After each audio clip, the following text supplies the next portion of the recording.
d'arrêt recevable, l'a examiné et a statué sans même évoquer pas une seule seconde ou ni sur une seule phrase la loi d'amnistie. Parce que la loi d'amnistie ne joue pas dans ce cadre-là. Mais il y a mieux aussi. Si on considère, même si on devait considérer que la loi d'amnistie pourrait être un obstacle à la révision du procès tel qu'elle est prévue par des dispositions supérieures d'une loi organique, même si par extraordinaire on devait considérer cela, mais il reste que la loi d'amnistie elle-même prévoit à son alinéa 3 que cette loi d'amnistie, cette amnistie ne préjudicie pas aux droits des tiers. Cela veut dire quoi? Cela veut dire que ceux qui ont bénéficié de condamnations civiles prononcées par des décisions pénales sur des faits amnistiés, ces parties civiles-là, leurs droits sont préservés. Donc aujourd'hui, Mame Mbaye Niang dispose d'une condamnation sur les intérêts civils à un montant de 200 millions qu'il peut, du jour au lendemain, exécuter. Il a contraint d'ailleurs M. Ousmane Sonko, dès après sa condamnation, à aller faire muter le seul bien qu'il détient, la seule maison qu'il détient à la cité Gorgui.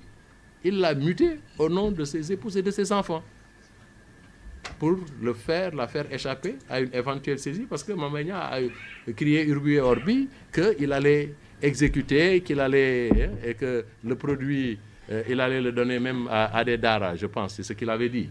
Alors, donc pour éviter tout cela, il a contraint M. Ousmane Sonko, le président Ousmane Sonko, à muter ce bien-là au nom de ses enfants et de ses épouses. Alors, donc, cette amnistie laisse entier le droit des victimes de l'infraction. Ici, la victime, entre guillemets, de l'infraction de diffamation, c'est Mame Mbaye Niang.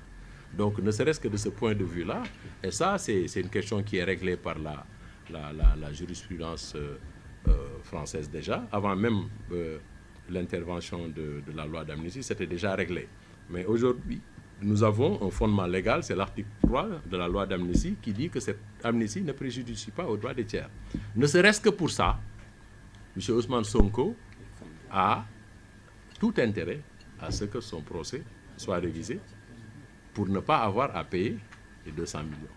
Je pense qu'on n'a pas besoin d'être juriste pour comprendre cela.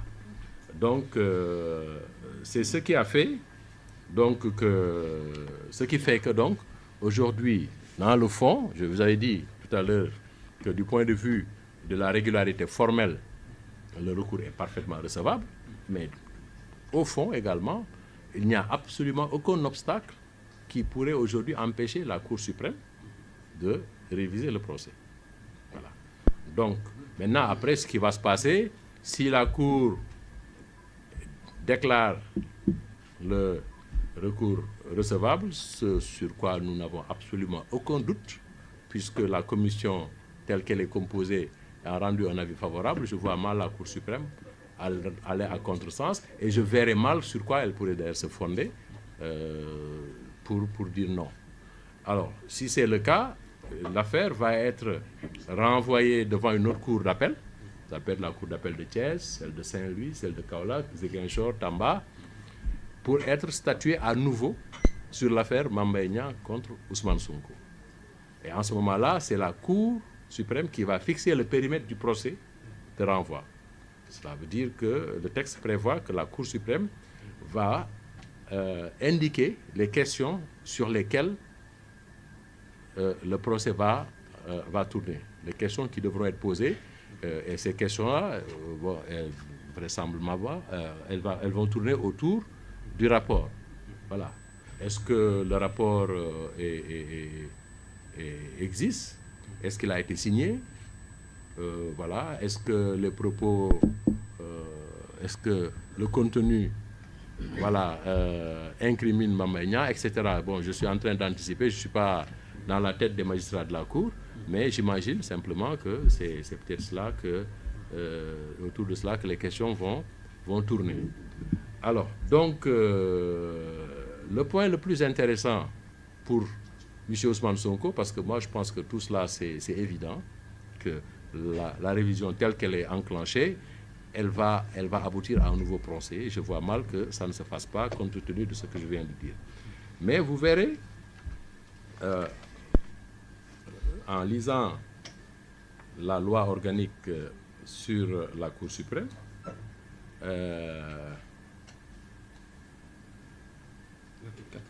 c'est l'article 95. Voilà. Alors, voilà ce que dit l'article 95 de la loi organique. L'arrêt ou le jugement de révision. Donc, si la Cour suprême décide de renvoyer devant la Cour d'appel de Kaolack, par exemple, pour être jugé, et que la Cour d'appel, au vu du rapport, dise, ce qui est fort probable et presque même indubitable, qu'il n'y a pas de diffamation, parce que le fait qui était réputé diffamatoire, en réalité, c'est un fait qui est là, qui existe. Le rapport est là et qui incrimine. Et elle va infirmer la décision et relaxer M. Ousmane Sonko du fait de diffamation, du chef de diffamation. Et dans ce cas, cet arrêt, ou le jugement de révision, d'où résulte l'innocence d'un condamné, peut, sur sa demande, la demande du condamné, lui allouer des dommages et intérêts à raison du préjudice que lui a causé la condamnation. Alors là, ça va être intéressant. Parce que pour quelqu'un qui se plaint d'avoir été diffamé en ce que celui qui l'aurait diffamé aurait prononcé le mot épinglé, on lui alloue 200 millions parce que simplement on a utilisé le mot épinglé. Qu'adviendrait-il de celui qui a été privé d'être candidat à l'élection présidentielle, qui a été emprisonné, qui a été sous la menace de perdre sa maison au point de muter sa maison à sa progéniture et à ses épouses, et il a payé 22 millions de frais de mutation, tout cela pour faire échapper, sur la base vraiment d'un gros mensonge par omission, parce que le mensonge par omission, c'est de dire qu'il n'y a pas de rapport, alors que le rapport existe. Voilà. Et puis, il y a même un mensonge positif. C'est celui qui a été fait par le coordonnateur du PRODOC, pas celui qui était là au moment du rapport, mais celui qui l'a remplacé, parce que M. Samba Laobé, je pense, il est décédé, Dieu ait pitié de son âme. Celui qui l'a remplacé, M. Amadou Niang, dans le cadre de l'enquête préliminaire, M. Adramé Sarr, commissaire de la DIC, lui a fait une réquisition pour lui demander est-ce qu'il y avait un rapport PRODAC tel que Ousmane Sonko l'affirmait. Alors, le monsieur, il répond, c'est une pièce de notre dossier pénal, il n'existe pas de rapport PRODAC. Voilà ce qu'il dit. Il s'est agi d'une enquête portant sur le contrat clé en main relatif aux études et aménagements hydro-agricoles des domaines agricoles de Sefa, Itato, Keur Sambakan et Keur Momar Sarr, conclu entre le PROGAD et Green 2000, dont le rapport n'a pas été approuvé. Voilà ce qu'il dit. Dont le rapport n'a pas été approuvé. Et ça, il le dit en 2023. Or, le rapport, non seulement il existe, il a été approuvé, il a été signé en 2018. En 2018. Ça, c'est un gros mensonge sur lequel on s'est fondé pour dire que M. Ousmane Sonko a diffamé Mame Mbaye Niang. Voilà. Donc, je ne vais pas tout dire parce que je ne suis pas seul. J'ai mes confrères qui vont prendre certainement la parole pour appuyer, enfin, en tout cas, revenir sur certains de ces points-là. Mais voilà des axes intéressants sur lesquels donc, on devrait réfléchir. Alors, le préjudice, il est immense. Imaginez-vous si Ousmane Sonko n'avait pas été condamné et qu'il avait été candidat à l'élection présidentielle de 2024. Qu'est-ce qui se serait passé? Je vous laisse le deviner, ce n'est pas à moi de le dire. Alors, mais il n'est pas le seul, il n'est pas la seule victime de cette cabale. Parce qu'en fait, il s'agit d'une cabale administrativo-judiciaire, parce qu'on a mis en branle toute la machine administrative et toute la machine judiciaire pour broyer un individu. C'est quelque chose auquel vous avez tous assisté. Alors, mais au-delà de sa personne, tous les Sénégalais, dont moi-même, Parce que moi, si Ousmane Sonko était candidat, moi j'aurais voté pour lui. On m'a privé du droit de vote. J'ai voté pour le président Diomaye. On m'a privé du droit de voter pour Ousmane Sonko. Et nous sommes des millions de Sénégalais qui ont été privés de ce droit. Et pourquoi? Sur la base d'un mensonge. Sur la base d'un mensonge. Et il est aujourd'hui important que ce mensonge-là soit révélé et qu'on revienne dessus. Mais il y a des gens qui ont perdu leur vie. Combien sont-ils? Ils sont morts à cause de cela. Combien sont-ils à avoir croupi en prison pendant de longs mois? Combien sont-ils à avoir perdu leur business, leur affaire?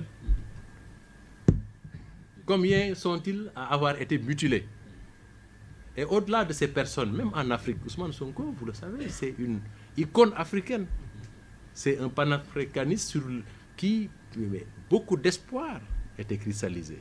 Parce que sa réussite allait sonner comme peut-être un boulevard pour les autres opposants africains, pour que les gens comprennent que c'est possible. C'est possible d'y arriver. Malgré tout ce qui s'est fait, toute la machine qu'on a déployée contre lui, il est parvenu à ses fins. Hélas, à cause d'un Mamba Niang, d'un gros mensonge qui a fondé des décisions de justice, tout cela n'a pu se faire.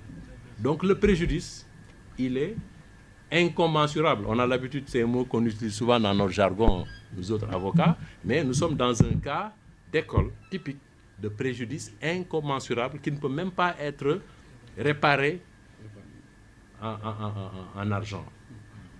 On lui aurait versé, on aurait condamné Mamba Niang à lui payer 100 milliards de dommages et intérêts, ça ne réparerait pas le préjudice subi par Ousmane Sonko et tous ses partisans et tous les membres du PASTEF.